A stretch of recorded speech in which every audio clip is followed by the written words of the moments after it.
Welcome to UNCAGED. Today we're speaking with Neda Razavi.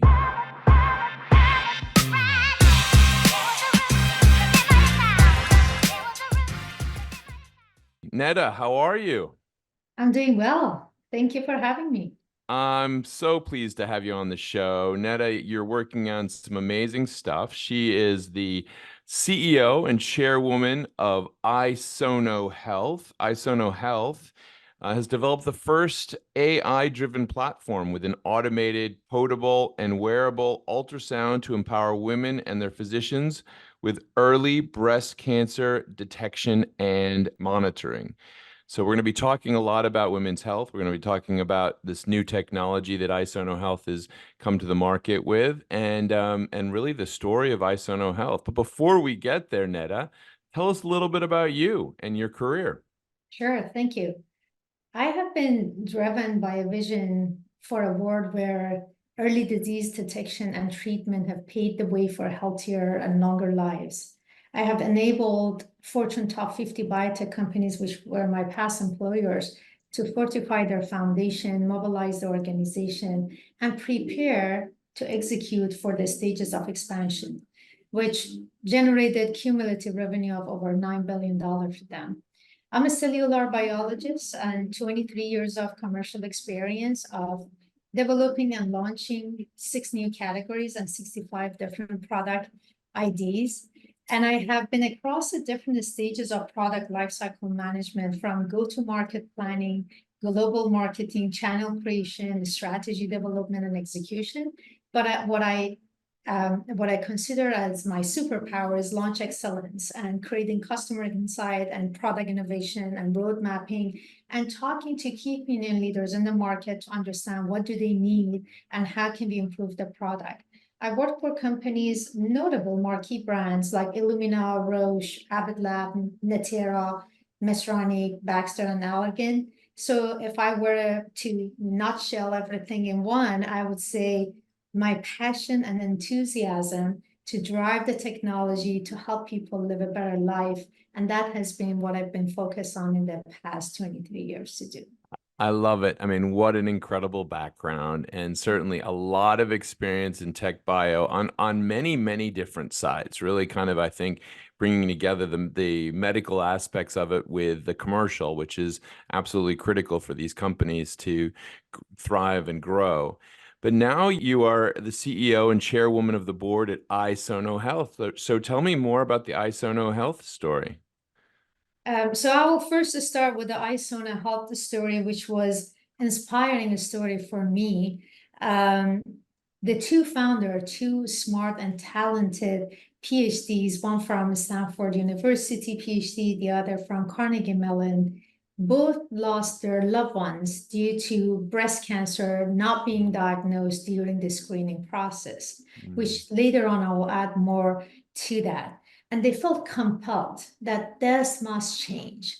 One of them is a daughter of a radiologist, and she goes back to her mother and saying, why, after mammography, this cancer was not diagnosed? And she gets to the conversation of what technologies are out there and comes up with the solution that's the ultrasound solution we have today. And because of the access and impact lens they both had, and because of the lens of having a better patient experience they had, Atusa was born, which is the name of the product that iSono Health got FDA cleared. My involvement with iSono was I'm newly appointed CEO by the board, just joined the company last month. And Congratulations. thank you. But I have been impressed by what these ladies have done with the technology. I'm an investor in the company and joined the team as a commercial advisor.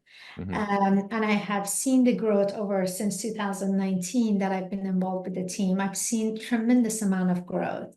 And when time came and the board thought it's time for me to step in, I gladly accepted.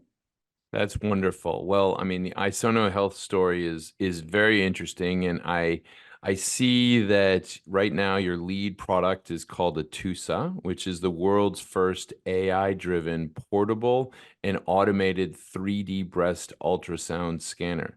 Tell me a little bit more about Atusa.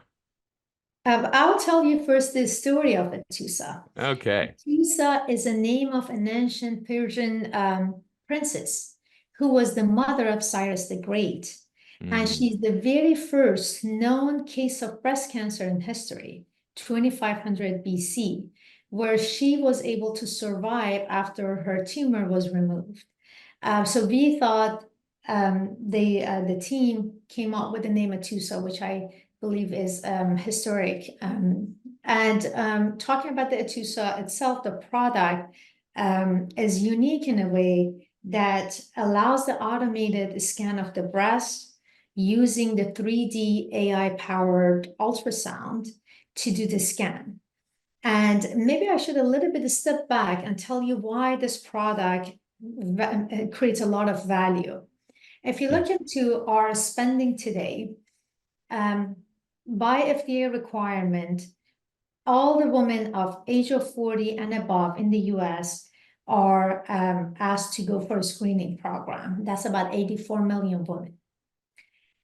We spend $7.8 billion annually for screening mammography in the United Mhm. States. This is only United States alone. I'm not even giving you global numbers. Yet, I've seen some different numbers, over 50,000 women die from the breast cancer disease every year. Mhm. And according to American Cancer Society, early detection can lead to 99% of 5-year survival rate for women with breast cancer. So you would think if you have a national screening program and they're all Yeah. screened, and there is a 99% chance if you screen them early, why the death rate is so high?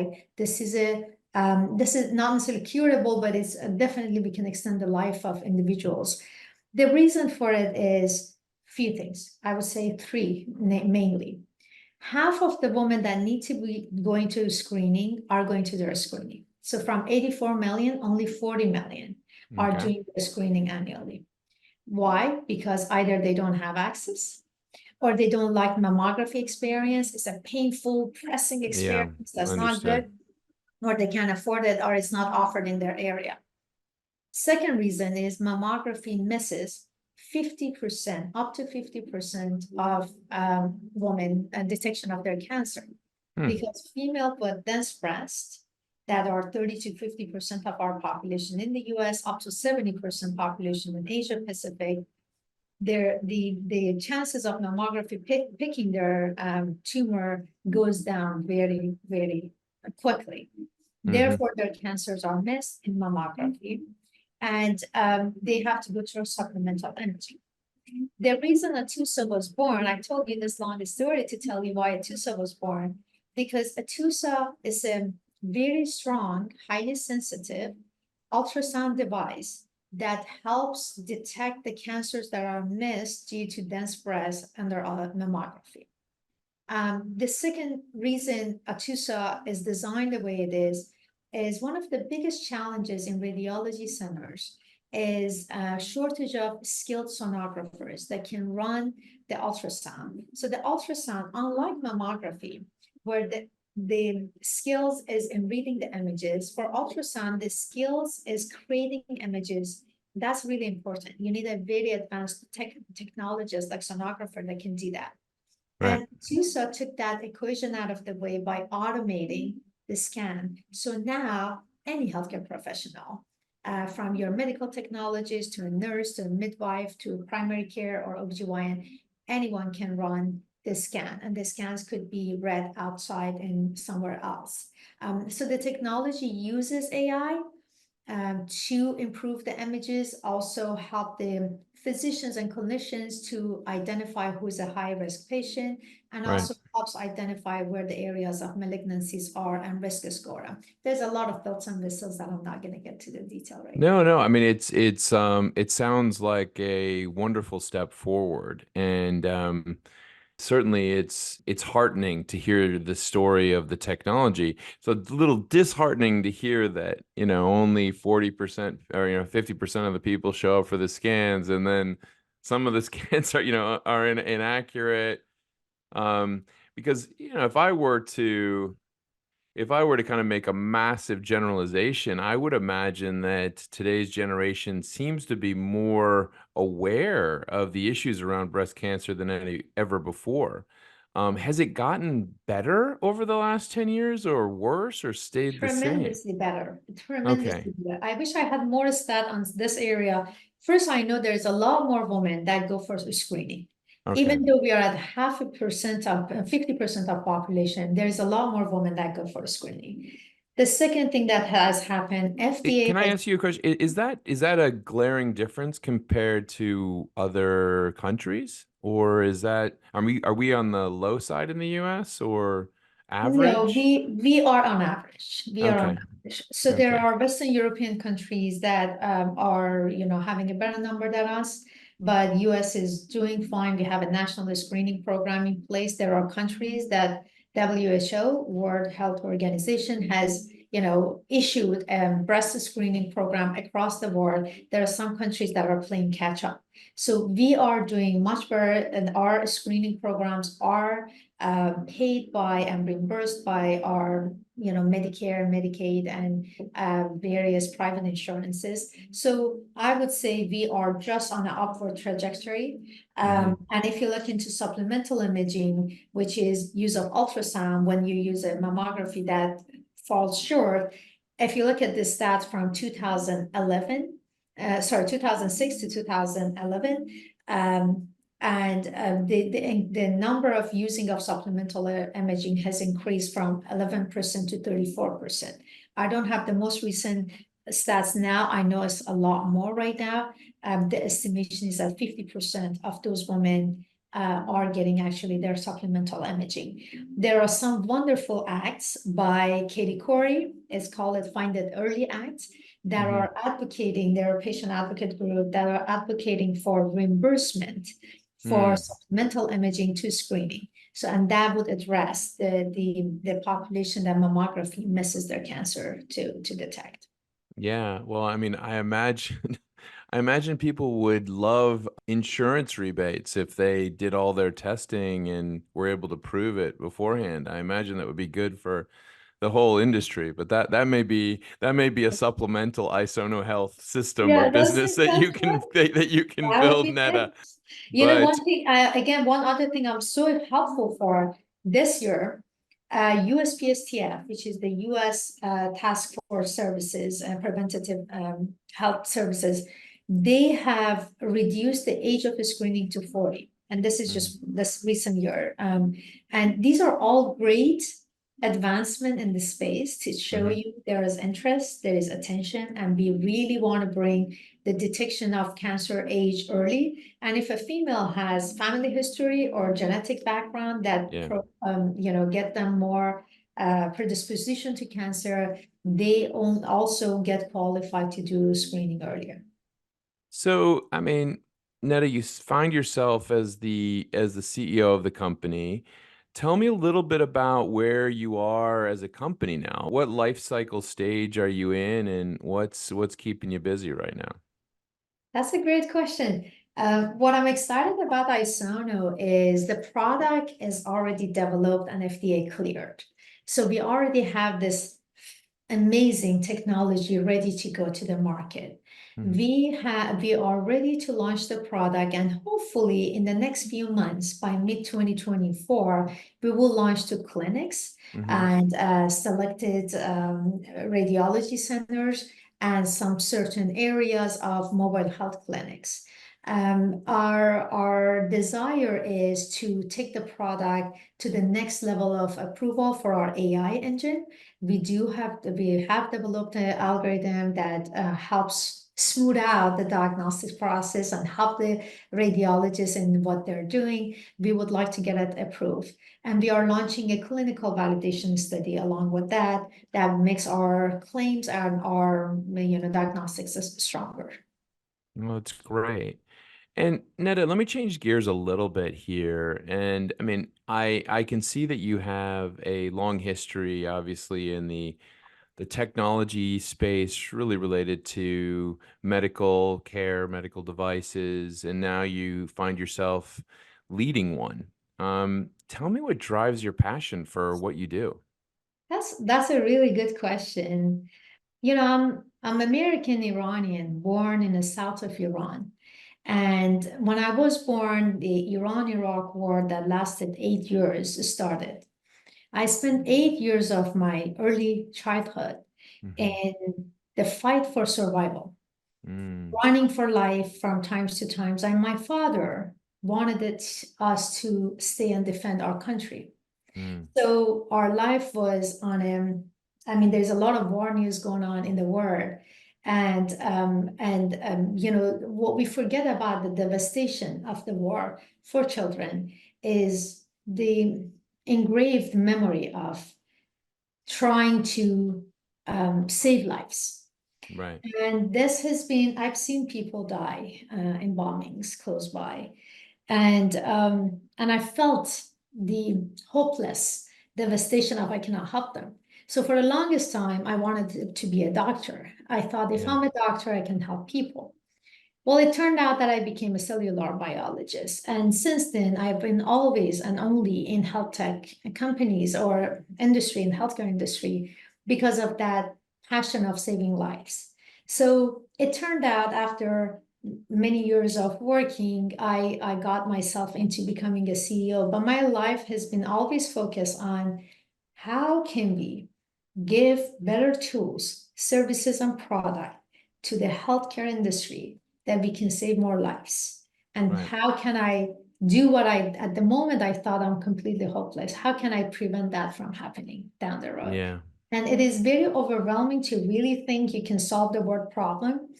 I focus on solving one at a time. So I feel like, okay, at this point, we're focused on breast cancer. And every time that I've launched a new product or brought a new technology to market, I've been focused on one thing at a time. Yeah. That's how I get excited to wake up and come to work. Well, I'm deeply sorry to hear about the trauma, but I'm glad that it's turned into something that's inspired you to really support people and help develop these solutions that are absolutely critical for us to move things forward. But forward we're going. Here we are at the end of another year and heading into 2024. Netta, tell me a little bit about what you're seeing next year in the marketplace and what's on the docket for iSono Health. So if you look into what has happened during COVID in 2020, and 2021, there has been, I mean, whenever I think about the history of the times that I've lived through, I feel like COVID was one of those marks in the time you will not forget.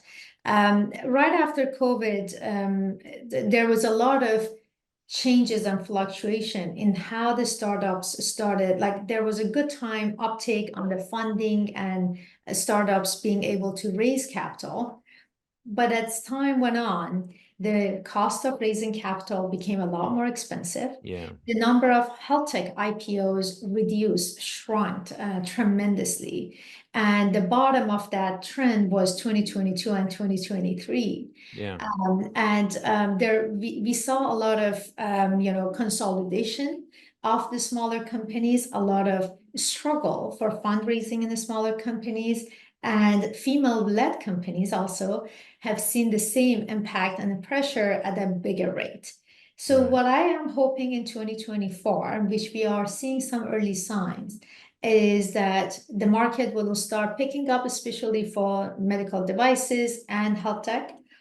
Our hope is by mid-2024, even though the cost of capital is still really high and will remain high, I think at the minimum for the next 2 quarters, at least that's what I'm thinking. My hope is that the ability to raise fund will ease up and the Mm, ability to you know, build more momentum in the health tech market will be better by mid-2024. My hope is we see number of IPOs getting lined up. So my mhm. hope is that actually IPOs will pick up and market will continue doing better. I am sincerely hoping macroeconomic problems like wars that are happening in multiple regions will Yeah, reduce because that will help a lot in the some other development in economical development. This is I mean, this is from the macro trend and from the economical trend, from the iSono, the 2024 is going to be a very exciting time for us, where we bring the product to market. We'll have our first round of our clinical validation study launched, and it will be a busy time for us expanding and doubling our company size. I mean, I love what you just said. I completely agree. I think we all hope that the world gets back to business and we can get back to developing and pushing some of these really critical solutions forward, for sure. And iSono Health, it sounds like a very, very exciting, interesting platform. The technology that we went through, your new product, Atusa, also wonderful. And certainly something that it seems like it will offer tremendous results in the marketplace. Neda, thank you so much for being on the show. Before we go, if someone wanted to learn more about what you and iSono Health are doing, where's the best place to reach you? You can find us at isonohealth.com. If you would like to see a demo, submit a request there. We are also on social media, LinkedIn and Twitter. I would say LinkedIn is my preferred. And you can email me at neda@isonohealth.com. Excellent. Well, we've been speaking with Neda Razavi. She is the CEO and chairwoman of iSono Health. iSono Health is the developer of the world's first AI-driven portable and automated 3D breast ultrasound scanner, Atusa. And we've been talking to Neda about really the steps forward for iSono, where the market is today, the absolute critical need that we need to improve this space, and some exciting technology that they've developed to push this forward. And it sounds like we're getting close. It sounds like we're getting very close to making a big step forward, Neda. So I'm excited to learn more about how this journey continues and welcome you back to the show. But thank you again for being on UNCAGED, and we look forward to having you back.